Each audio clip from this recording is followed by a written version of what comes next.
మీ business ఏదైనా మీ ఊర్లో promotion చేయాలంటే అది సుమన్ టీవీతోనే సాధ్యం. ఇప్పుడే సంప్రదించండి.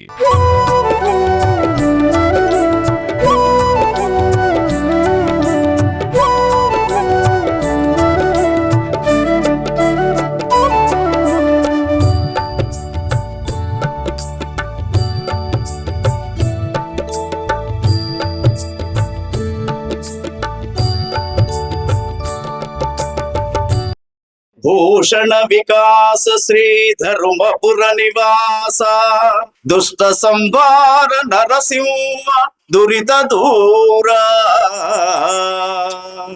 ఈ మకుటంతో విరాజిల్లుతున్నటువంటి నవనారసింహ క్షేత్రాల్లో విశేషమైనటువంటి క్షేత్రం తెలంగాణ ప్రాంతంలో నూతనంగా వెలిసినటువంటి జగిత్యాల జిల్లాలో దక్షిణ కాశీ ధర్మపురి క్షేత్రంగా విరాజిల్లుతున్నటువంటి స్వామివారి యొక్క బ్రహ్మోత్సవాల్లో భాగంగా ఈ రోజు లక్ష్మణుడు అనే ఒక బోయరాజు నిర్మించినటువంటి బ్రహ్మ పుష్కరిణిలోకి యోగ నృసింహస్వామి ఉభయ దేవేళ్లతో ఇప్పుడిప్పుడే వేంచేపు చేసి 5 ప్రదక్షిణలు తెప్పోత్సవం తర్వాత ప్రధాన ద్వారం గుండా కేవలము తన యొక్క వీపు భాగాన్ని చూపిస్తూ యోగ నరసింహస్వామి ఉభయ దేవేళ్లతో ప్రధాన ద్వారంలోకి వేంచేపు చేస్తాడు.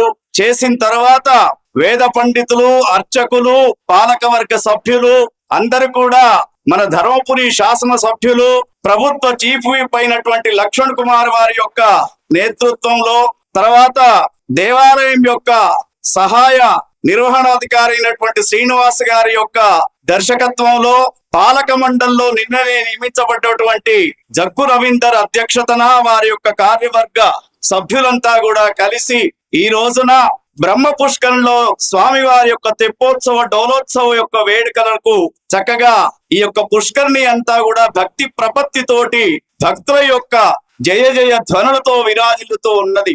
మరి ఇక్కడ కోనెట్లో తానాలివిగో నరసయ్య, కొబ్బారి బెల్లాలివిగో నరసయ్య, నిన్ను చూడ మేమస్తిమి నరసయ్య అంటూ తెలంగాణ జానపద పక్కీలో పాటలు పాడుకుంటూ మహారాష్ట్ర, నిజామాబాద్, ఆదిలాబాద్ ఇంకా అనేక ప్రాంతాల నుంచి కొన్ని లక్షల మంది ఈ యొక్క బ్రహ్మోత్సవాలకు ఇక్కడికి వేంచేపు చేస్తూ ఉంటారు. మరి బ్రహ్మోత్సవం అంటేనే బ్రహ్మ ప్రారంభించినటువంటి ఉత్సవానికి బ్రహ్మోత్సవం అని పేరు.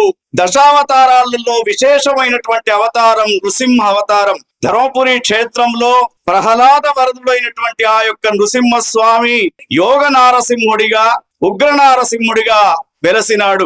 దక్షిణాభిముఖంగా ప్రవహించే గోదావరి తీరంలో మరి ఈ క్షేత్రం చాలా ఒక పవిత్రమైనటువంటి క్షేత్రంగా, తీర్థంగా విరాజిల్లుతూ ఉన్నది. మరి బ్రహ్మ పుష్కరిణికి ఎవరు నిర్మాత అంటే లక్ష్మణుడు అనే ఒక బోయరాజు పూర్వకాలంలో బ్రహ్మ పుష్కరిణి నిర్మాణం ఎట్లా చేశాడంటే, ఆ లక్ష్మణుడు అనే రాజుకు సంతానం లేకుంటే మహర్షుల ద్వారా ఈ యొక్క ధర్మపురి క్షేత్ర మహత్యాన్ని తెలుసుకొని దంపతులు ఇద్దరు కూడా సంతానం కలిగితే ధర్మపురిలోనే మరి స్వామికి ఉత్సవం చేస్తాము, తన యొక్క కొడుకు యొక్క బారసాల ఉత్సవాన్ని కూడా ఇక్కడే చేసుకుంటామని చెప్పి ఆ భగవంతుని యొక్క కృపా కటాక్షాలతో ఇక్కడికి వచ్చిన తర్వాతనే వారికి సంతానం కలగడం.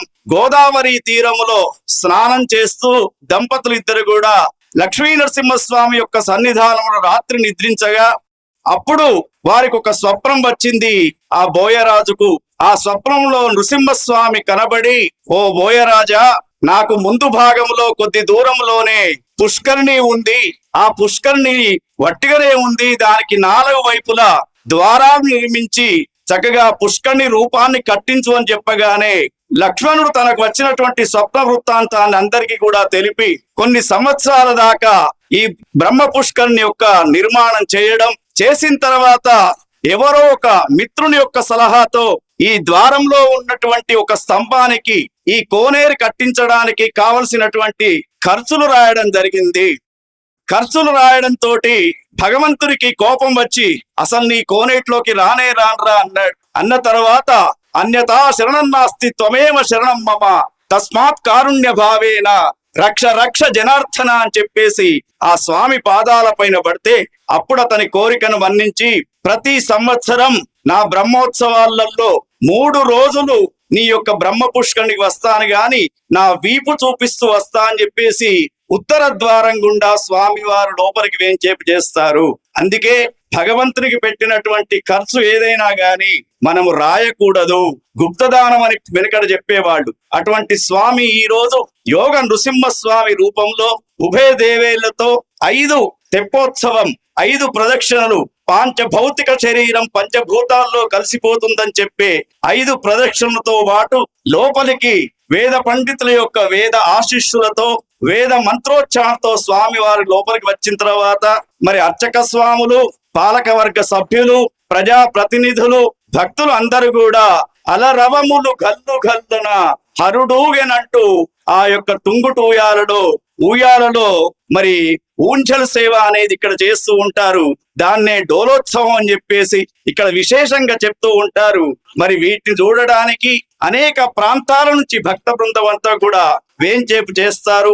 ఇక్కడ ఇది ఒకటే కాదు, మరి హరిహర క్షేత్రంగా రామలింగేశ్వర స్వామి దేవాలయం, సత్యవతి గుండం, బ్రహ్మగుండం, సత్యవతి అమ్మవారి యొక్క దేవాలయం, గోదావరి నది ఒడ్డున త్రిమూర్తి స్వరూపమైనటువంటి దత్తాత్రేయ స్వామి వారి యొక్క దేవాలయం, రామచంద్ర స్వామి వారి యొక్క దేవాలయాలు ఎన్నో విరాజిల్లుతూ వేద కాశీగా, దక్షిణ కాశీగా విరాజిల్లుతున్నటువంటి స్వామివారి క్షేత్రంలో ధర్మపురి నరసింహస్వామి గోవిందా, లక్ష్మీ నరసింహస్వామి గోవిందా, యోగ నరసింహస్వామి గోవిందా.